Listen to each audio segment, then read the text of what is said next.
안녕하세요. 오늘은 민수기 24장 10절에서 25절까지의 말씀을 나눠보도록 하겠습니다.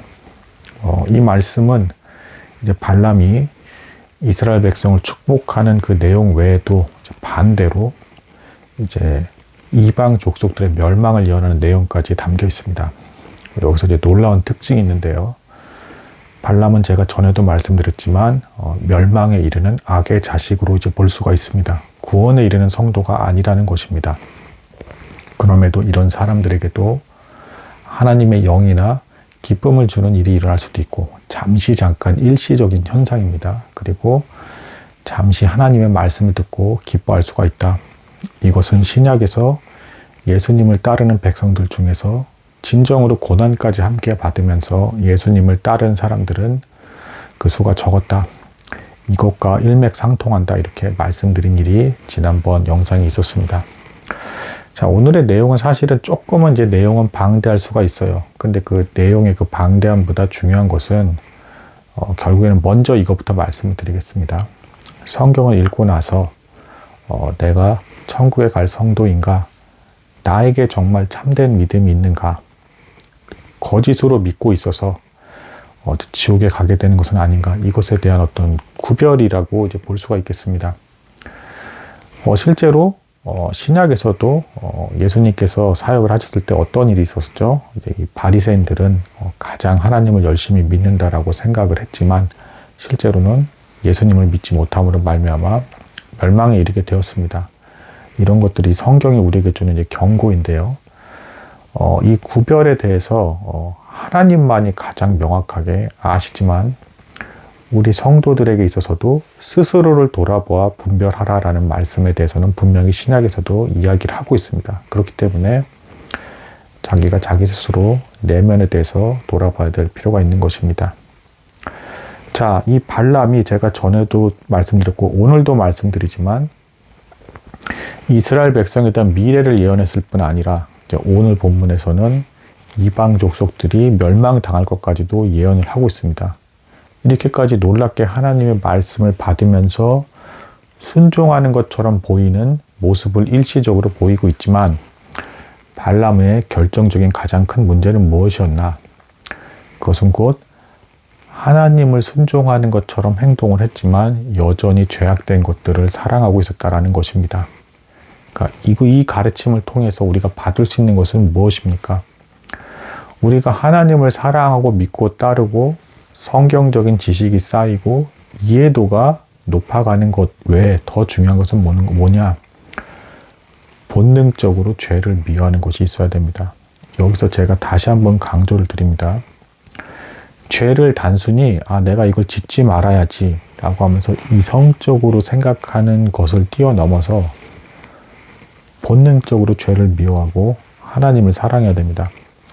발람에게 보여지는 모습은 왠지 하나님을 순종하고 사랑하는 것 같은 모습은 있었지만 죄를 미워하고 버리는 모습은 보여지지 않습니다. 그렇기 때문에 발람은 그렇게 놀라운 예언의 능력과 여러 가지 것들을 행함에도 불구하고 구원에 이르는 사람이다 라고 말할 수가 없는 것입니다. 또한 신약에서도 명확하게 증거를 하고 있고요. 그래서 여러분들이 돌아보셔야 될 거는 이런 특징들을 좀 돌아보실 필요가 있습니다. 자, 성령으로서 말미암아서 나를 새롭게 해주셔야 내가 예수 그리스도를 닮아가야 구원에 이를 수 있다 라는 것은 이제 모든 성도들이 기본적으로 좀 알고 있는 그런 상식입니다. 그런데 그럼 이 성령께서 나에게 어떻게 일을 하시는 건가? 이것에 대해서는 항상 모호하게 다가오는데요. 가장 중요한 증거는 역시 기이한 표적이나 이적 혹은 섭리하에서 벌어지는 신기한 일들 이런 것들이 아니고 죄에서 멀어지게 하고 나로 하여금 죄와 싸우게 만들면서 실제적으로 하나님께로끔 마음이 향하게끔 하는 그 본능적인 속성이 생겨난다라는 것입니다. 조금은 격이 떨어지는 듯한 느낌을 줄 수 있을 수밖에 없지만 좀 더 쉬운 예를 한번 들어보겠습니다. 만약에 여러분들 혹은 제가 누군가를 좋아하게 됐다라고 칩시다. 그 좋아하게 되는 마음이 생길 때 어떤 과정을 밟아가게 됩니까? 그 사람에 대한 충분한 지식이라든가 이해는 많이 부족할 거예요. 처음에 좋아하게 될 때. 깊이 있게 사적으로 가까워질 정도가 되려면 연애 과정까지 겪어야 되니까 그 단계는 아닌 상황에서 먼저 좋아하게 되는 것이죠. 그러니까 본능적으로 우선은 마음이 그 사람에게 향하는 무언가가 있어야 되고 그 이후에 그 사람을 아는 것에 대한 지식들이 쌓이는 것입니다. 그러니까 마찬가지로 우리가 성경적인 지식이 쌓이고 저도 지금 성경에 관한 걸 해설을 하고 뭐 이야기를 하고 지식적인 부분들을 나누고 있죠.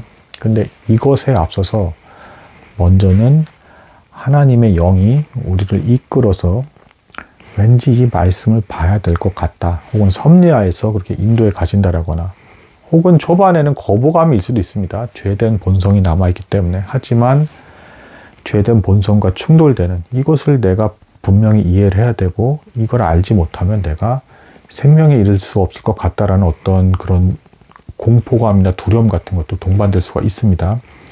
이런 본능적인 것이 생겨나야 내 마음속의 영혼이 바뀌는 작용, 성령에 의해서 바뀌는 작용이 생겨나야 성경도 꾸준히 읽게 되고 또한 본능적으로 죄도 미워하게 되면서 죄된 속성이나 습관들을 죽여나가게 되고 이러면서 예수 그리스도를 자연스럽게 닮아가는 것입니다.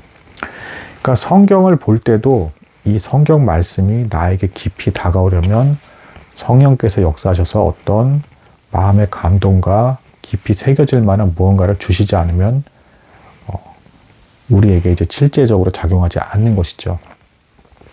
그래서 성령께서 역사하시는 가장 중요한 증거는 하나님을 사랑하게 되는 것뿐 아니라 죄악에서 멀어지게 하고 죄와 싸우게 만든다. 이 과정은 고통스럽습니다. 하나님의 말씀을 듣고 그것을 기뻐하는 것은 쉬워요.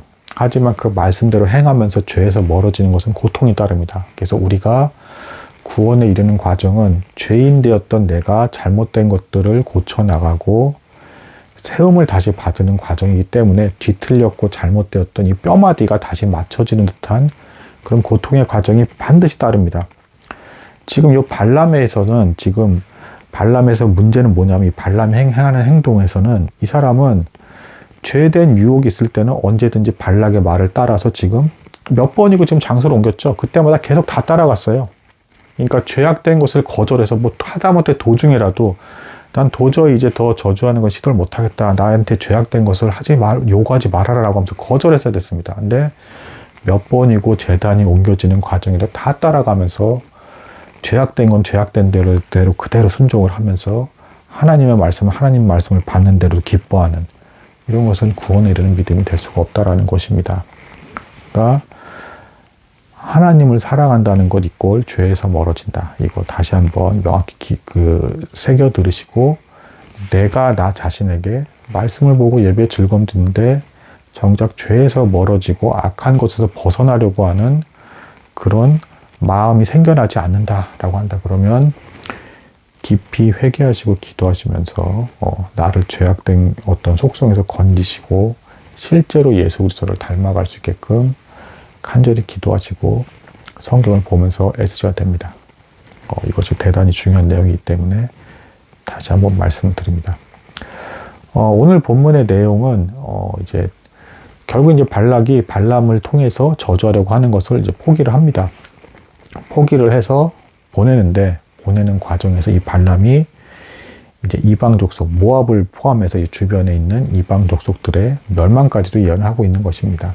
이 예언의 내용 역시도 놀랍습니다. 이 내용의 그 시대적 차이는 심지어는 최소한 1500년 이상의 이후까지도 내다보는 이제 그런 예언이라고 볼 수가 있겠습니다.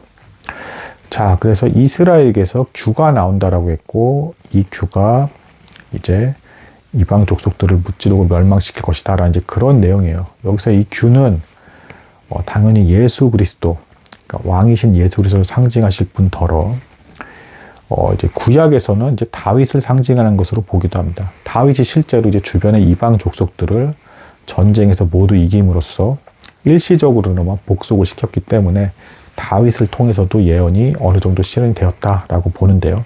실제적으로는 예수 그리스도를 통해서 완전한 예언이 성취가 되는 것이다. 복음을 통해서 이 세상 만민이 복음을 들음으로 말미암아 믿음으로 구원을 이루게 하고 그 국경선이 없는 영적인 하나님의 나라가 마침내는 완전히 승리하게 돼서 천국을 이루게 될 것이다. 이것을 말하는 것이라고 이제 볼 수도 있겠습니다. 하지만 이제 그 이전에 앞서서 조금 더 정교하게 살펴보자면 이제 뭐 셋의 자손을 이제 멸하시리라라는 이런 표현이 있는데 여기서 이제 셋은 창세기 때 이제 기억하실지 모르겠지만 이제 가인이 아벨을 죽이죠. 이제 아담의 아들 둘이 있었는데 이제 가인이 아벨을 죽이고 이 아벨이 죽었을 때 하나님께서 이제 대신해서 준 아들이 이제 셋이 되겠습니다. 뭐겠습니까? 이제 모든 인류를 말하는 거예요. 모든 인류를 무찌른다라고 여기서 이 표현은 이제 멸하실 것이다라는 표현은 하나님의 심판 앞에 다 모두 엎드리게 할 것이다 라는 것을 의미하는 것이고 여기서 이 가운데서도 이스라엘 족속, 즉 믿음이 있는 복음을 믿는 참 이스라엘 족속인 사람들은 모두 구원에 이르게 될 것이다 라는 것을 구별지어서 말씀해 주고 계시는 것입니다.